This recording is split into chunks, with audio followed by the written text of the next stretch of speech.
All right, welcome back to this week's Breakout Watchlist from May 1st to May 5th. During the first half of last week, the market looked terrible and about ready to break down. Then big tech had their earnings and we had the rally into the close of the week. But there's still some reason for caution. Given how strong the indexes are, I would have expected a lot more setups going through my weekend routine. But that wasn't the case. So instead of just 10 long setups, we'll also be adding a bonus 2 short setups this week. And before we get started, big thanks to MarketSmith for sponsoring this video. MarketSmith is a trading research platform that we're going to be using to break down each of the setups. And if you're coming here for a specific setup, there's going to be timestamps in the comment section below so you can get exactly what you need. Here are the 10 long setups that I'll be going over in today's video. And remember, there's a bonus 2 short setups at the end.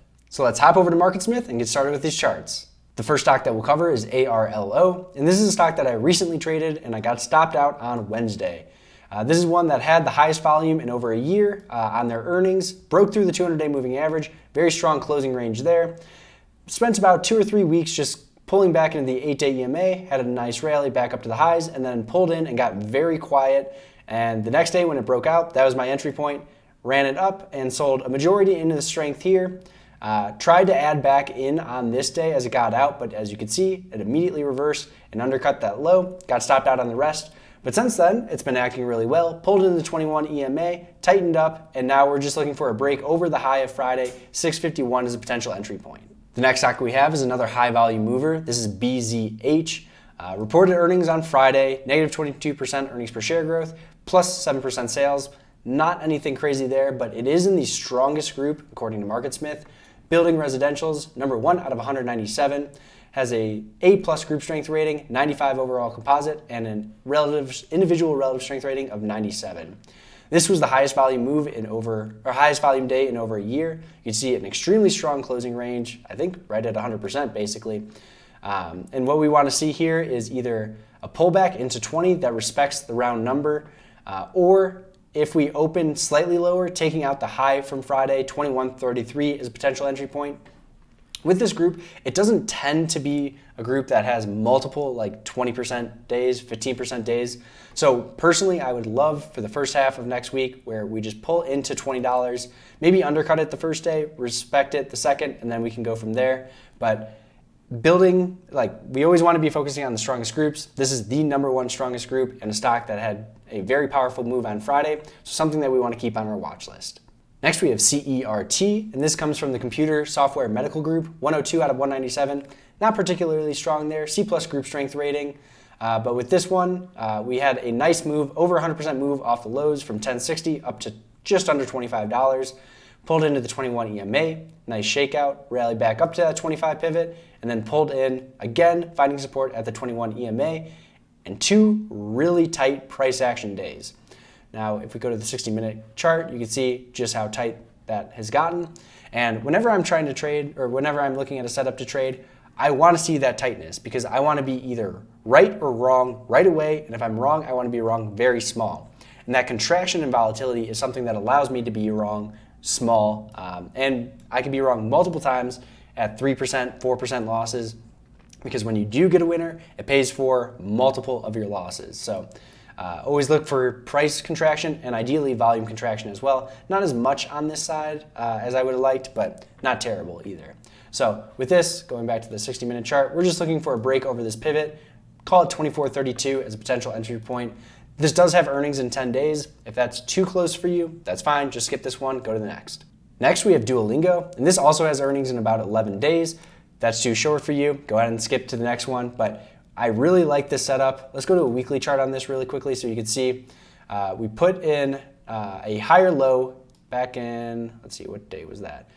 Back right at the start of the year. Since then, we moved up from 65 up to 140, so doubling through there, getting over the previous resistance at 113, and now we're consolidating into earnings. We had this false breakout here, a nice shakeout under the 21 EMA, rally back up, and another shakeout today. I'm filming this on Friday. Nice shakeout on Friday, closing in the upper half of the daily range, right at that 8 and 21 EMAs.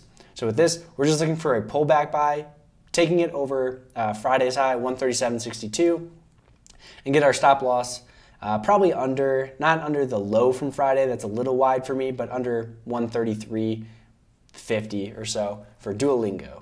If you've done your weekend routine, you know that a lot of biotech stocks are continuing to show relative strength, so I figured I'd put one on the watch list for this week. It's LEGN. Really nice move on heavy volume, up through 50, 60, and then finding some resistance at $70. On Friday, we uppercut 70, so the high of the day, 70.15, but I couldn't quite push through while the market was strong.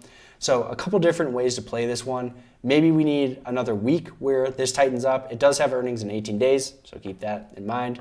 But really what I want to see is a gap up into the wick of Friday's action and then push through 70 immediately. So 70 would be the buy point for myself and just a stop loss under Friday's high. 67.71, that's about a 4.5% risk there. And with biotechs, because it has that asymmetrical risk to the downside, you definitely don't want to be sizing them as large as your other positions. Personally, I don't tend to do more than 10% of my portfolio on any one given biotech stock. So with LEGN, nothing's changing there. I'll be looking for about a 10% position on this through $70. The next stock that we'll cover was actually a returner from the watch list of last week. This is NUGT, the triple leveraged ETF for gold. Going to the chart, you can see that we pushed through all the key moving averages, had this island gap, which isn't ideal. What day was this? On the 13th of April.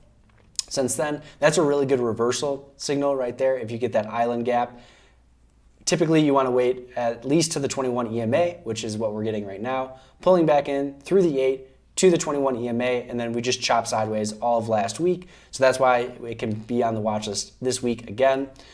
We're looking for a break over Wednesday's high, 46.43 as a potential entry point for NUGT. Next, we have the leader in the semiconductor space, NVDA.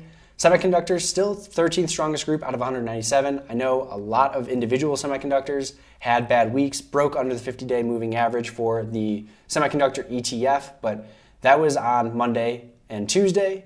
Since then, we've really rallied back up to the 8, the 50, and the 21 EMA.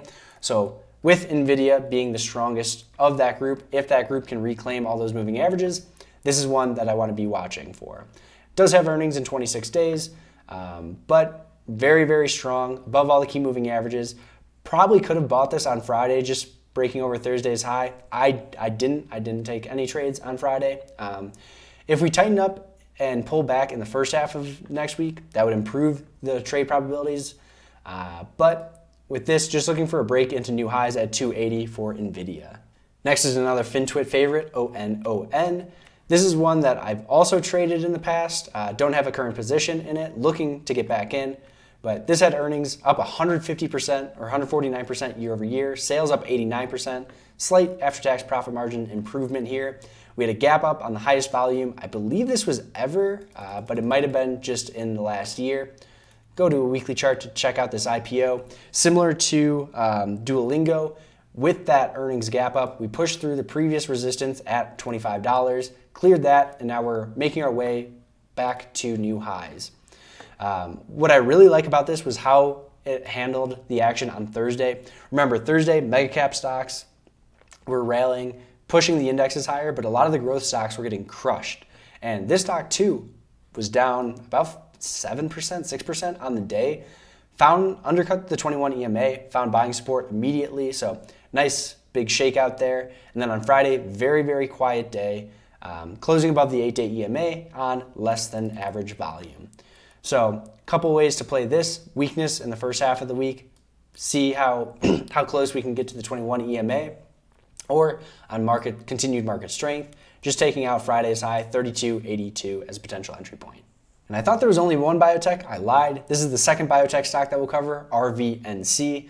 And this is one of my favorite setups because it's not quite conventional, so it doesn't seem to attract as many FinTwit eyes to it until it already gets going. So let's walk through it. You had a very heavy volume move that had a couple pullback days, consolidated above the 8-day EMA, moved back into new highs, and then it got extremely choppy to trade. So at this point, the stock's extended, don't want to get involved.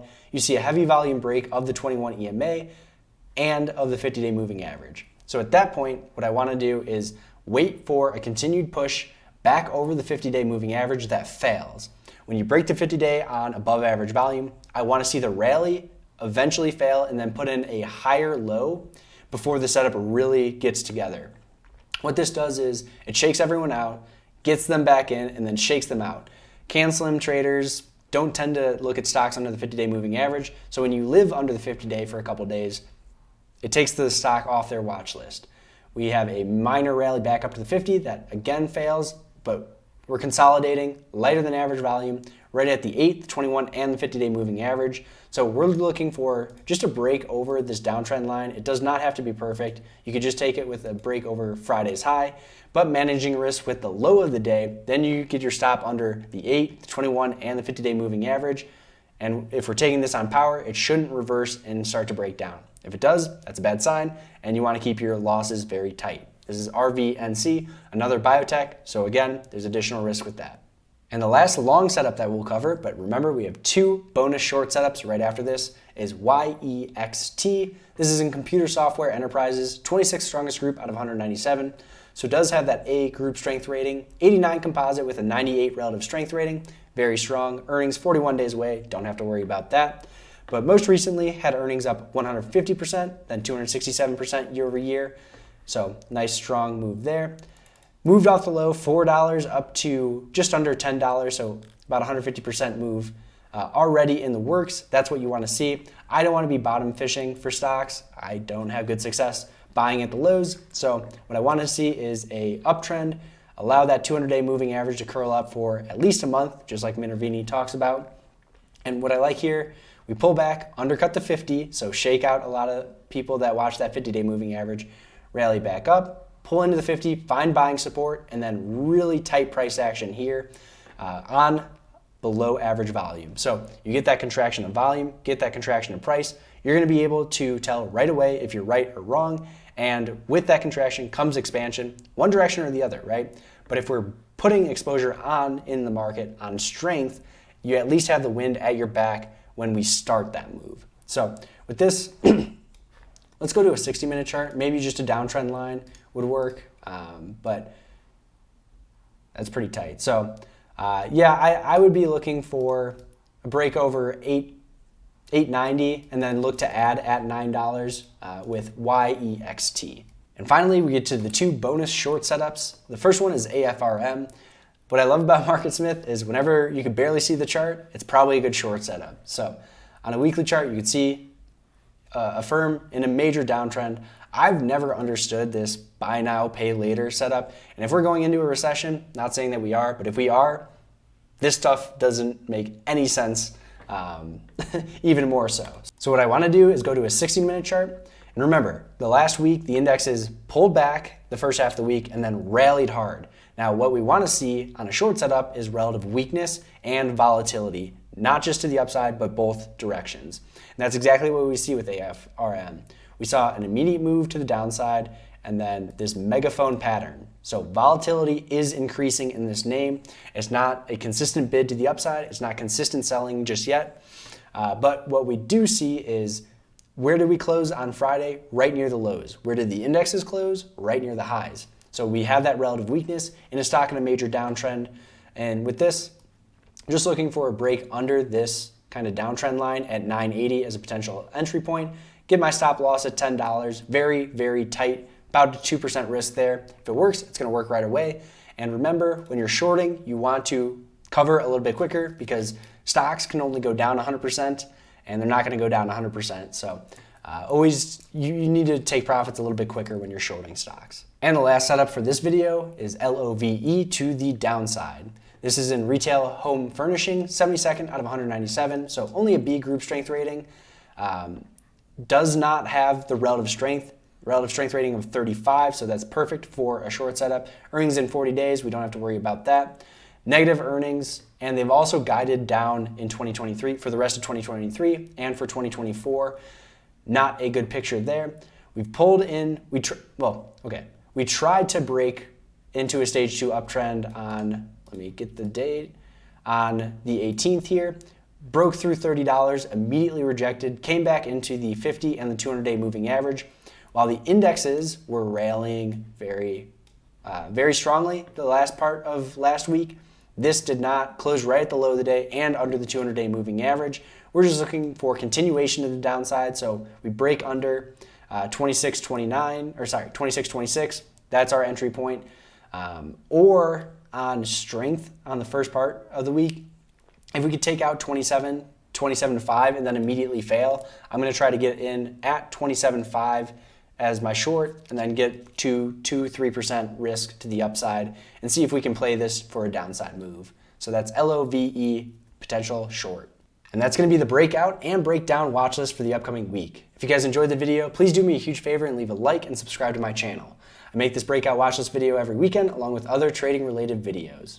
And another big thanks to MarketSmith for sponsoring this video. If you guys enjoyed the trading research platform that we were using to break down each of the setups, there's a link in the description below where you can try it out yourselves. And finally, if you want to hear more from me throughout the rest of the week, you can follow me on the other social media sites. I'm at Nick Drendel on Twitter, at Nick_Drendel on everything else. Have a great week, and I'll see you guys in the next video.